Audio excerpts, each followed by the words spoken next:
اور اب آپ کو بتائیں، الیکشن ہو گئے، نتائج آ گئے، نمائندے منتخب ہو گئے، بنیادی مسائل میں گھرا ہوا ٹنڈو الایار شہر 9 منتخب ارکان اسمبلی کا منتظر ہے۔ مزید جانتے ہیں ہمارے نمائندے نیوز ون طارق حمید عباسی سے۔ بتائیے گا طارق حمید، کیا صورتحال ہے اس وقت ٹنڈو الایار کی؟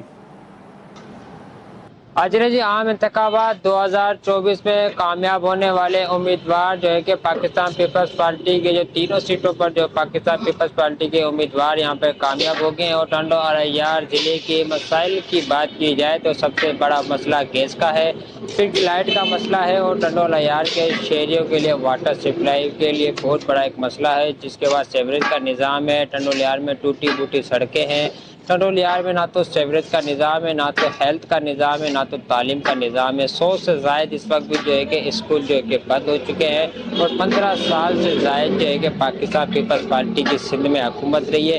ایک بار پھر جو ہے کہ پاکستان پیپلز پارٹی کے نمائندے بھاری اکثریت میں جو ہے کہ 2024 کا عام انتخابات کا جو الیکشن ہوا تھا اس کے اندر کامیاب ہو چکے ہیں۔